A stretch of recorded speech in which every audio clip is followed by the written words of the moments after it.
Sehingga kita punya dua keadaan ya.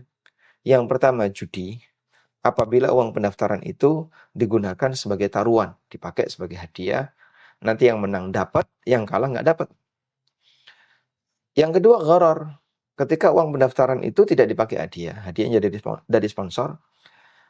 Namun bagi para peserta lomba, tujuan dia ikut lomba itu adalah dalam rangka apa? Mendapatkan hadiah. Sementara itu tidak pasti. Nah, ketika itu tidak pasti, maka status dari praktek ini adalah transaksi gharar. Anda bayar dan Anda belum tentu mendapatkan hadiah karena sifatnya masih peluang. Berikut ini adalah suara kajian Ustadz Ami Nurbaits. Terima kasih. Nabi SAW juga memberikan panduan tentang tidak boleh ada taruhan dalam lomba kecuali ketika lomba itu mendukung praktek jihad fisabilillah. Baik, Ustaz. Berarti kalau tadi ada statement tidak boleh lomba itu mengandung taruhan gitu, Ustaz ya. Nah, bentuk taruhan di dalam lomba itu seperti apa, Ustaz? Apakah kalau sekedar iuran untuk pendaftaran, lalu nanti yang menang mendapatkan hadiah dari uang iuran tadi itu dianggap taruhan, atau taruhan itu harus yang seperti apa, Ustaz? Karena kan di masyarakat itu udah biasa, Ustaz, kalau kita ngadain lomba itu mesti ada iuran. Karena mungkin tadi untuk beli uang konsumsi, untuk beli kebutuhan lomba, termasuk di dalamnya adalah hadiah. Apakah yang seperti itu juga termasuk taruhan, Ustaz? Prinsip dari taruhan adalah mukhatarah.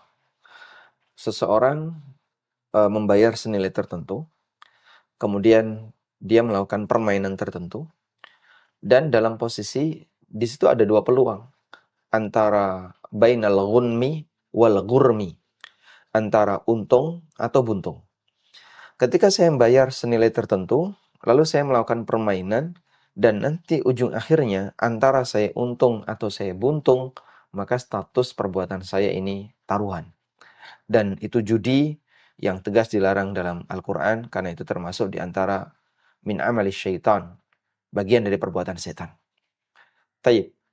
Selanjutnya, kita tahu bahwasanya dalam perlombaan tentu saja butuh fasilitas.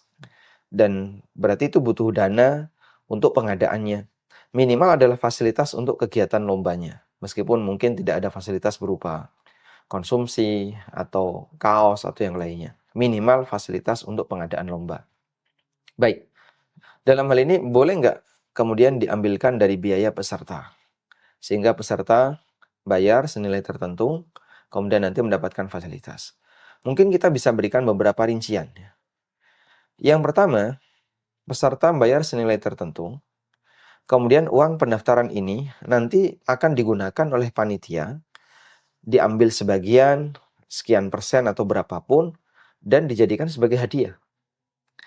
Jika misalnya dalam satu perlombaan itu ada 100 kontestan, kemudian uang pendaftaran yang terkumpul, anggaplah daftar 1 juta, berarti ada 100 juta. Wah, terlalu mahal Pak, 500, ya sudah 50 juta. Baik, dari 50 juta itu diambil 50%, 25 juta.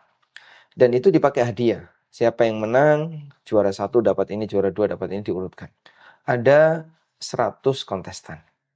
Nah, ketika si A menang, anggaplah misalnya yang diambil adalah 5 orang, A sampai E. Ketika A, B, C, D, E menang, otomatis dia akan mendapatkan lebih dari yang dia bayarkan. Dia bayar biaya pendaftaran 500. Sementara dia mendapatkan juara 1 dapat 5 juta misalnya. Meskipun tidak dalam bentuk uang, bisa dalam bentuk barang tapi senilai 5 juta. Berarti 4,5 juta itu adalah uang orang lain yang dia bawa. Uang orang lain yang diserahkan kepadanya karena dia menang lomba. Nanti yang juara 2 dapat uang anggaplah 4 juta. Berarti 3,5 juta uang orang lain. Dan demikian seterusnya. Semua yang menang ini pasti dia mendapatkan uang orang lain. Uangnya balik plus uang orang lain. Dan ini masuk kategori judi. Praktek seperti ini dilarang oleh Nabi SAW dalam hadis dari Abu Hurairah radhiyallahu anhu yang diriwayatkan oleh Abu Dawud. Nabi SAW bersabda, la sabaqa illa fi naslin au khuffin au hafir. Tidak boleh ada sabak. Di situ ada kata sabak. Sabak, sin, ba, qaf. Jika kita baca ba-nya di fathah, la sabaqa, maka maknanya adalah taruhan. La sabaqa, tidak boleh ada taruhan, illa fi nasrin, kecuali untuk perlombaan nasl. Nasl artinya lomba memanah. Au khuffin, atau lomba kendaraan yang menggunakan sepatu. Dan yang dimaksud adalah onta, atau kendaraan-kendaraan yang biasa dipakai untuk perang. Au hafir, atau kendaraan berupa kuda dan sejenisnya.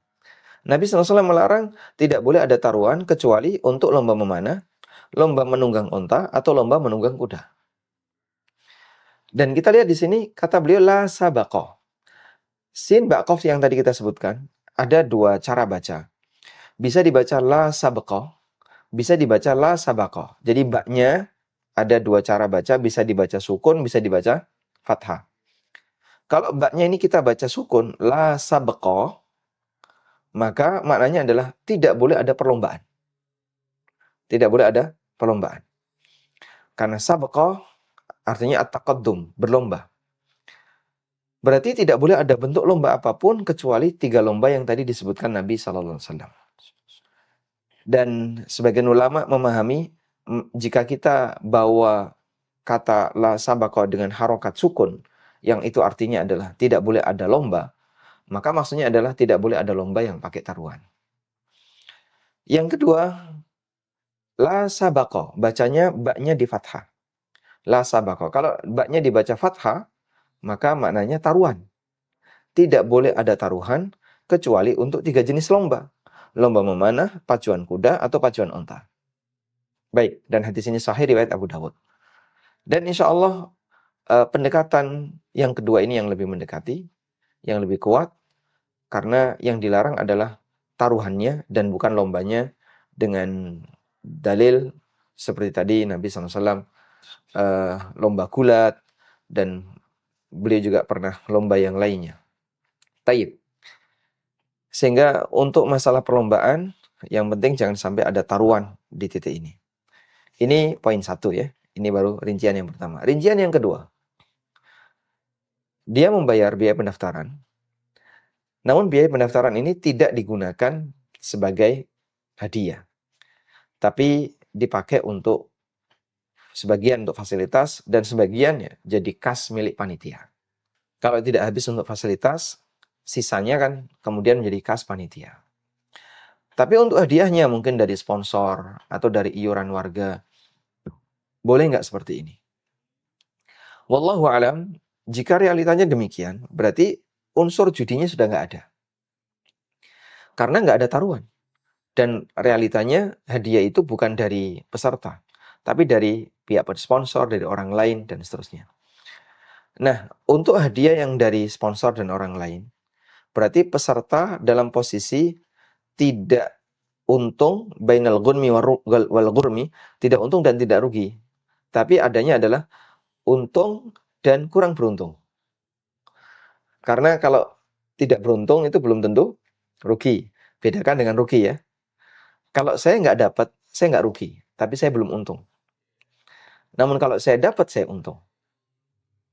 Di titik ini berarti tidak masuk dalam kategori judi. Namun apakah ini boleh? Kita bisa gunakan pendekatan yang kedua. Yaitu apakah di situ ada unsur gharar atau tidak. Cara ngukurnya gimana? Dalam memahami gharar, ada keseimbangan antara iwad dan muawad. Apa yang Anda bayarkan harus seimbang dengan apa yang Anda terima. Dalam arti sama-sama jelas. Baik. Pertanyaannya, ketika orang itu mendaftar, anggaplah dengan nilai 50.000 untuk jalan sehat atau apalagi misalnya lomba bal-balan atau yang lainnya. Dia bayar uang 50.000, lomba sepak bola. Ketika dia bayar itu, tujuan dia apa? Fasilitasnya atau hadiahnya? Kalau tujuannya hadiahnya, saya ikut lomba dengan bayar 50.000 dengan harapan bisa dapat hadiah. Hadiah utama sepeda motor, hadiah kedua kulkas 2 pintu, hadiah ini dan seterusnya. Motivasi dia biar dapat itu. Berarti tujuan dia bayar itu adalah untuk mendapatkan hadiah. Sementara hadiah ini jelas atau tidak? Tidak. Nggak jelas. Ada dua peluang antara dia dapatkan dan tidak dia dapatkan. Ketika kondisinya demikian, maka yang terjadi adalah ada ketidakjelasan dalam transaksi. Yang menentukan apakah kamu nanti dapat motor atau tidak, kegiatan yang tidak bisa kau pastikan. Apakah nanti saya bisa menang atau tidak? Disitulah terjadi gharar. Karena dia bayar, tapi dia belum pasti bisa mendapatkan. Baik. Walaupun kecil Pak pendaftarannya, walaupun kecil. Masalahnya ketika kamu daftar, kamu bayar, niatmu adalah untuk ngejar hadiah. Di posisi ini, berarti dia bayar untuk mendapatkan sesuatu. Tapi sesuatu ini nggak jelas. Kadang dapat, kadang tidak. Itu masuk kategori gharar. Sehingga kita punya dua keadaan ya. Yang pertama judi. Apabila uang pendaftaran itu digunakan sebagai taruhan, dipakai sebagai hadiah, nanti yang menang dapat, yang kalah nggak dapat. Yang kedua gharar. Ketika uang pendaftaran itu tidak dipakai hadiah, hadiahnya dari sponsor. Namun bagi para peserta lomba, tujuan dia ikut lomba itu adalah dalam rangka apa? Mendapatkan hadiah. Sementara itu tidak pasti. Nah, ketika itu tidak pasti, maka status dari praktek ini adalah transaksi gharar. Anda bayar dan Anda belum tentu mendapatkan hadiah karena sifatnya masih peluang. Baik Ustaz, kalau di kampung nih Ustaz ya, kita umumnya di masyarakat itu biasanya panitia, itu kan tarik iuran Ustaz, dari tiap rumah, dari tiap warga. Lalu peserta lomba siapa? Ya pokoknya warga di kampung itu. Dan kalau kita lihat itu, uang iuran tadi ada yang sebagian memang untuk hadiah. Boleh nggak kita ikut atau itu dianggap bermasalah nggak secara pandangan syariat ada unsur judinya atau tidak? Tapi yang bayar ini bapaknya, yang ikut anaknya, atau yang bayar suaminya, nanti yang ikut istrinya. Apakah itu juga dianggap peserta yang bayar atau bagaimana Ustaz? Karena ini di masyarakat itu kebanyakan seperti itu Ustaz.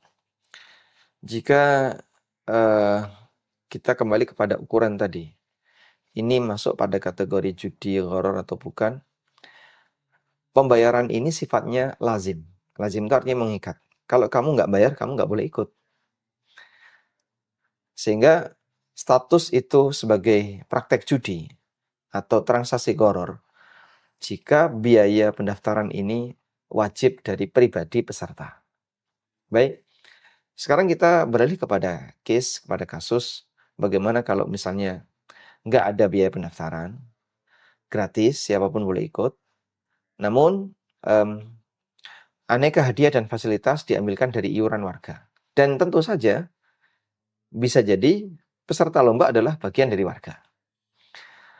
Seperti ini apakah masih ada unsur ghararnya atau tidak? Wallahu a'lam, yang saya pahami, sepanjang itu sifatnya sukarela. Iuran itu sifatnya sukarela. Yang mau iuran silahkan, yang nggak mau iuran juga silahkan, sifatnya sukarela. Tidak ada gharar dalam praktek sukarela. Karena gharar dalam kegiatan sosial itu nggak ada. Sehingga wallahu a'lam, jika yakin bahwasanya di sini sifatnya sukarela, insya Allah tidak masuk kategori judi dan juga tidak masuk kategori gharar. Sehingga yang lomba dirinya sendiri maupun anaknya maupun istrinya itu tidak mempengaruhi hukum, karena anak maupun istri kan dianggap satu badan dengan kepala rumah tangga. Sehingga ketika kepala rumah tangga bayar ya, iuran, kemudian dia ikut iuran, anggaplah dia ikut iuran 100.000. Saat dia ikut iuran 100.000, itu kan iuran bukan untuk daftar lomba, tapi iuran untuk kegiatan warga. Mereka mau ngadain perlombaan misalnya. Di posisi ini, kita tidak bisa mengatakan uang 100.000 ini adalah taruhan atau biaya pendaftaran lomba. Nyatanya, bisa jadi anak istrinya nggak ikut. Nggak ada yang ikut dalam satu rumah itu, tapi dia nyumbang. Dan ini menunjukkan bahwasanya sifatnya tidak lazim alias sukarela, sehingga insya Allah tidak masalah. Terima kasih sudah menonton konten dakwah di channel ini. Jika ada pendapat atau gagasan, silahkan ditulis di kolom komentar di bawah. Terima kasih.